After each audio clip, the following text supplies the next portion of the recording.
Good morning, everybody. I am Dr. N. Hayavadana, your chemistry teacher, is presenting a topic under Module 4, which is very important and gives you an insight on sewage treatment. Okay, dear students, in this presentation, we shall try to understand what is sewage, characteristics of sewage, treatment of sewage, which usually includes primary, secondary and tertiary treatment. In this slide, we shall try to understand what is sewage. Sewage is nothing but the waste liquid produced in the houses, industries, hospitals, etc. of the village. You might be aware that we use water from morning to till the night for various purposes. It may be a simple brushing of your teeth, or it may be washing of your face, or taking bath, etc. on individual basis. And in the household, we produce a lot of wastewater through the kitchen, through the lavatory, through the bathroom, etc. All this waste liquid is called as sewage. That is, of course, the sewage produced from the houses, hospitals and institutions is known as domestic sewage. In the similar way, there are two types of sewages. In the similar way, there may be a lot of production of waste liquid in industries also. So, industrially produced wastewater is known as industrial sewage. When we study sewage, we can easily classify the characteristics into three different aspects. The first one is the physical characteristics. Just like all the chemicals, we study sewage also in a different way, that is a physical characteristic. As you are all aware, physical characteristics means just the observation how it appears physically, like color, odor, temperature. So usually the color of the sewage is grey colored, but on stale it turns out into a dark grey color. Odor, usually it will not have any odor, but it appears to be sweet smell or oily smell in the beginning, but on stale for 3 or 4 days it starts giving obnoxious smell due to the incorporation of H2S and methane type of the gases into it. Then temperature will be usually more than the general temperature of the water. It may reach even up to the 40 degree Celsius. As far as chemical, and also one more thing we have to see here, that's visibility of this sewage, how it appears. Usually the drinking water is very clear, whereas this sewage water will not be so clear in its appearance. It will be little bit turbid because of suspended impurities in it. Next we shall try to understand what are the chemical characteristics. So when we think about the chemical characteristics, certainly we have to think of its pH and other aspects like how much amount of dissolved oxygen is there, and also what is the chemical oxygen demand. So what is usually we know the pH of general water or drinking water will be around 7 or 8. Usually we prefer drinking little bit of alkaline water, but this sewage water's pH will be usually in between 5 to 8. And dissolved oxygen content in water. Dear students, you should understand here, dissolved oxygen is a highly essential thing required to be present in water for the living of or livelihood of microorganisms. If there is no dissolved oxygen in water, it's very difficult for microbes to live in, and it starts getting into the anaerobic conditions. So usually the dissolved water content, minimum dissolved water content in sewage water should be around 80 milligrams per liter. If it goes below than this, the water will be getting into the anaerobic conditions and give rise to a lot of pathogenic bacteria. And chemical oxygen demand, of course, it is a quantity of measure of requirement of oxygen for the complete oxidation of both the organic as well as inorganic oxidizable impurities present in the water.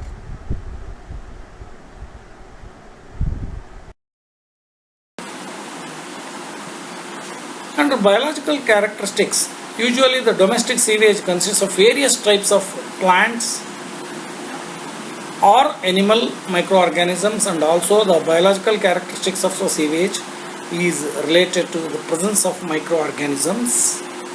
These microorganisms, whose presence is 20 to 25 million numbers in a liter of sewage, may be pathogenic. Pathogenic means disease causing.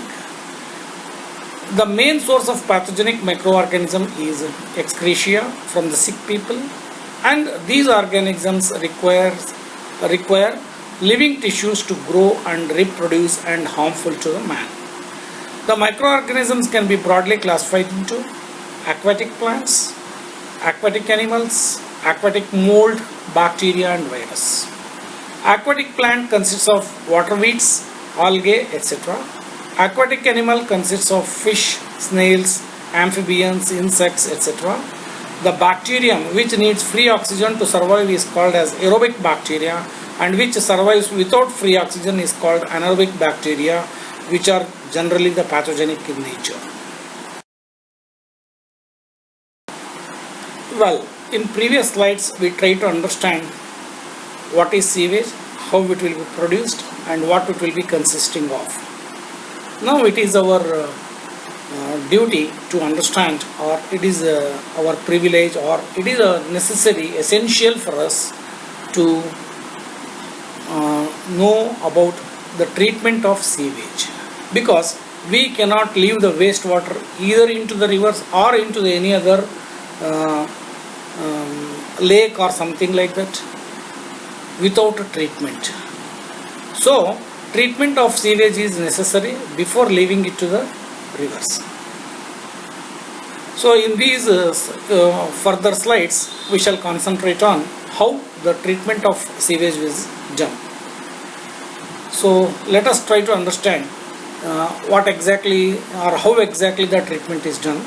Usually the sewage treatment will be done in 3 different phases, and those are referred as primary or mechanical treatment, secondary or chemical treatment, tertiary treatment and softening.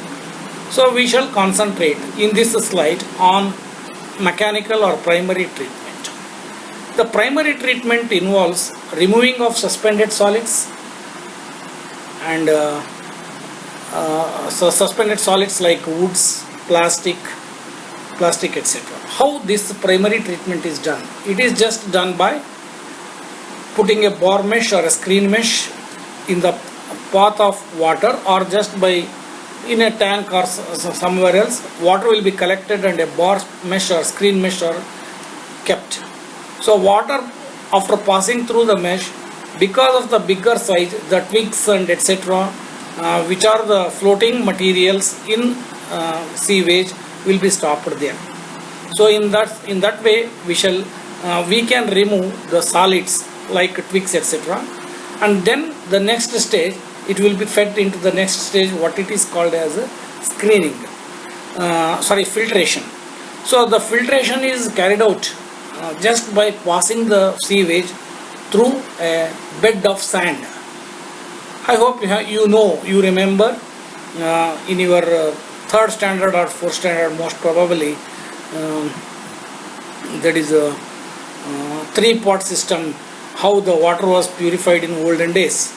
In one pot sand used to be taken, in another pot the clay used to be taken, like that. Most probably you might be remembering this.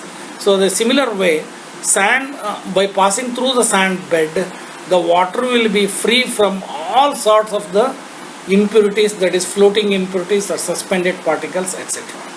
So once this screening is completed, then water will be sent into a tank called sedimentation tank, where it will be spending around 6 to 8 hours time, so that in that time all the heavier particles will settle down at the bottom. Okay. Then after sedimentation, the last mechanical treatment or primary treatment is coagulation. Coagulation is it is a process of removing colloidal particles from water by addition of certain chemicals. Most probably you are remembering the alum, that is aluminium alum, or ammonium alum, or even ferrous alum may also be used as a coagulating agent. By adding coagulation, that all the smaller colloidal particles will join together and make a big mass which can be removed from the surface very easily. Okay. After first primary treatment, then the sewage is subjected for secondary treatment, which is usually a biological process. It is essentially an aerobic oxidation or aeration. In this process, sewage water is filtered through specially designed sprinkling filters, and then it is fed into a large aeration tank. And of course, a process called activated sludge method is basically used for this aeration of water, or the biological purification process of the water, or the oxidation of the sewage. So this we shall go to the next slide for that.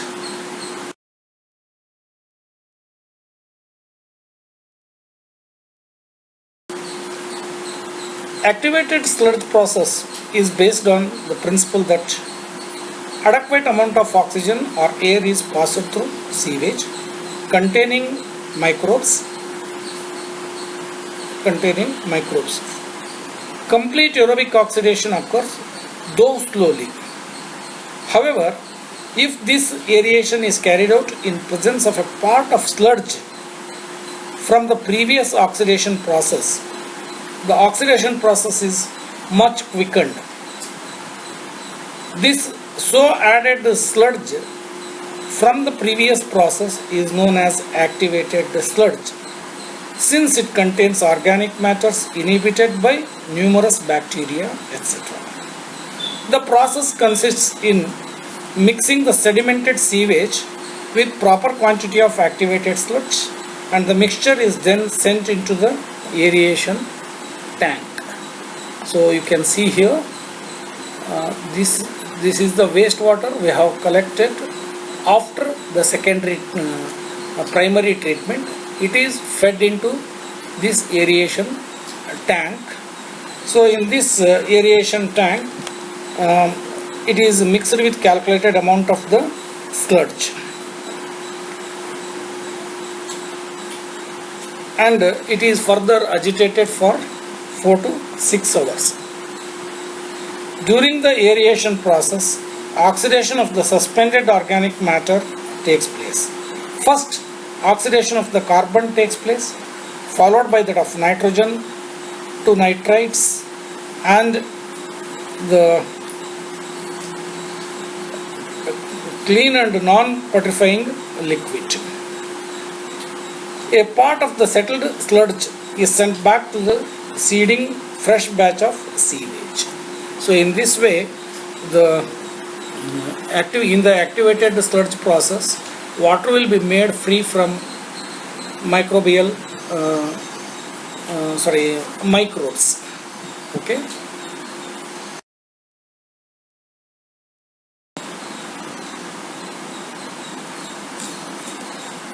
Water after secondary treatment, that is by activated sludge process after removal of microbes, still it may be containing certain amount of heavy metals, or it may be consisting of some colloidal particles, or it may be consisting of some microorganisms also, further microorganisms which are not removed in the secondary process. So a tertiary process is also required. In the tertiary treatment, first the water will be treated with lime. I hope you know what is lime. it is nothing but calcium oxide. So when it is treated with lime, phosphorus will be removed in the form of phosphates.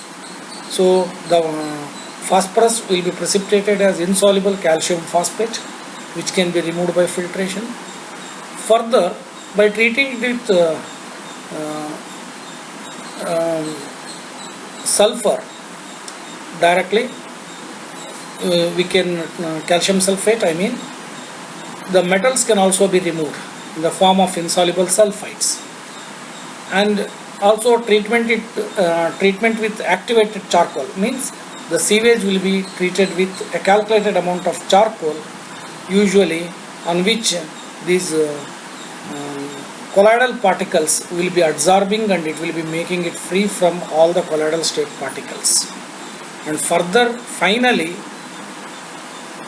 the treatment with alum will be done to remove all the colloidal state impurities and also various other impurities which will be coalesced, and water will be made free, or it can be reused.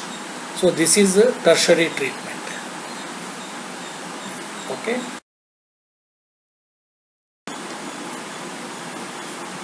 In these next two slides, we shall try to understand about softening of water, which is essential. As we discussed in the earlier classes, the industry water or water to be used in industry or to feed it into the boiler, water should not be hard. So even the so to make the water soft, various technologies are being used. One among them is, of course, the ion exchange process. So we shall try to understand what exactly mean by ion exchange process. Of course, before that we shall try to understand what exactly mean by softening. You know very well, the water imparts hardness because of the salts of calcium and magnesium. And of course, you have already done one experiment in your theory classes, that is estimation of total hardness of water. And at that time only I explained you why hardness is to be estimated. So usually in industry, water is used to produce the steam. To produce the steam, water should not be hard. If the water is hard, what happens? I told you already that it's going to create a lot of problems. It may be even end up with the corrosion of boilers, and there will be a lot of formation of the scales, which requires a lot of temperature for producing of the steam, and hence softening is required. And as we have studied, hardness is mainly due to the calcium and magnesium ions present in water. Softening process involves removal of these calcium and magnesium ions. So we shall how these calcium and magnesium are removed by ion exchange process, we shall try to understand now. In this method, softening of water is done by exchanging the ions, causing hardness of water with desired ions from anion exchange resin. Ion exchange resins are high molecular weight cross-linked polymers with a porous structure. The functional groups which are attached to the chains are responsible for ion exchange properties. The resins containing acidic group. Yeah, can you name any acidic group? Okay. So like carboxylic acid, COOH, H plus, all these things are known as acidic groups. So which are attached to the chains are responsible for this ion exchange. The resins containing acidic group which are capable of exchanging H plus ions for the cations Ca2 plus or Mg2 plus present in water, and cation exchange resin, the resins containing basic groups which are capable of exchanging OH for anions, that is Cl minus and SO4 2 minus present in water. So in this way we can by ion exchange method we can soften the water. So you can see here there are two different ion exchangers. This is the cation exchanging resin, this is the anion exchanging resin. So water obtained, water which is to be softened will be first passed through the cation exchange resin, where the calcium and magnesiums will be removed, magnesium ions will be removed, and H plus ion by exchanging with H plus ion. And in this anion exchange resin, water will be fed into this anion exchange resin, where Cl minus and SO4 minus will be attached to the resin and OH minus ions will be released. So thus released H plus ion from the cation exchange resin and OH minus ions from the anion exchange resin will combine together to form the water, and this water will be totally free of all the hardness causing ions.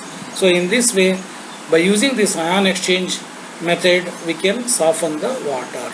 Okay.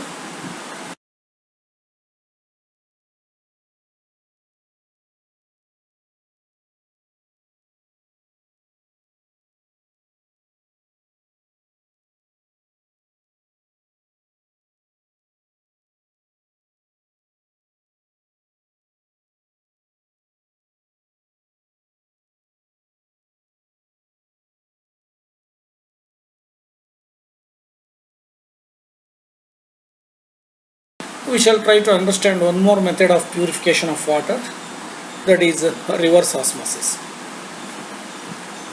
To understand what is reverse osmosis, first we shall try to understand what is osmosis. As all of you know, osmosis is the physical movement of solvent through a semi-permeable membrane. Yeah. What do you mean by semi-permeable membrane? Do you have any idea?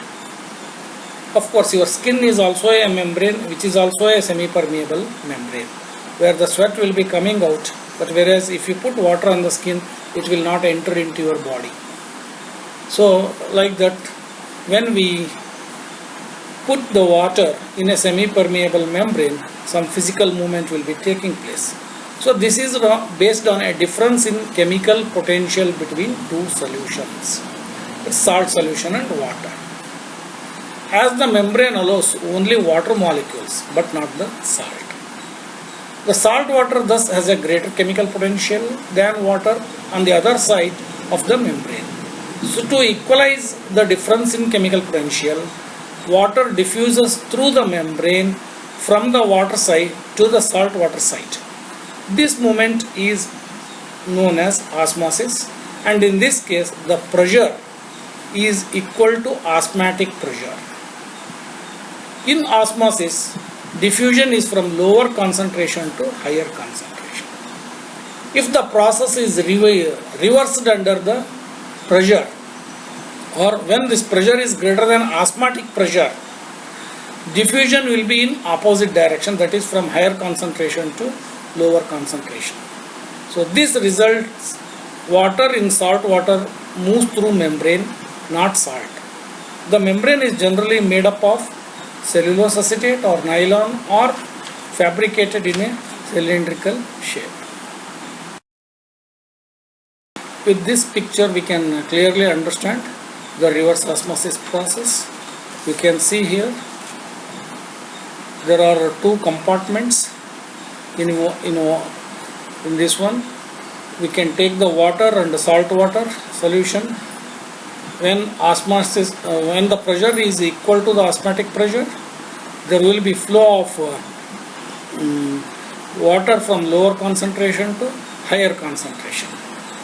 So this is called as osmosis. Whereas in this membrane is separated again. There are two chambers.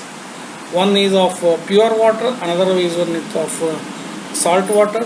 Here water is flowing from higher concentration to lower concentration. So this is called as a reverse osmosis. By using this reverse osmosis technique also we can purify the water. Of course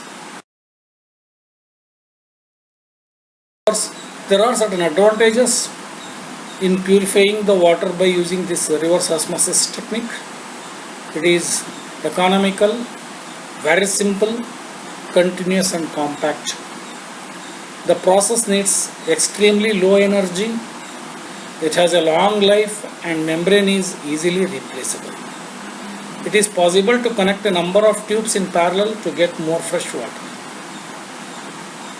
So these are the advantages and disadvantages. Colloidal silica is not removed by this process, and the water is usually slightly acidic in nature.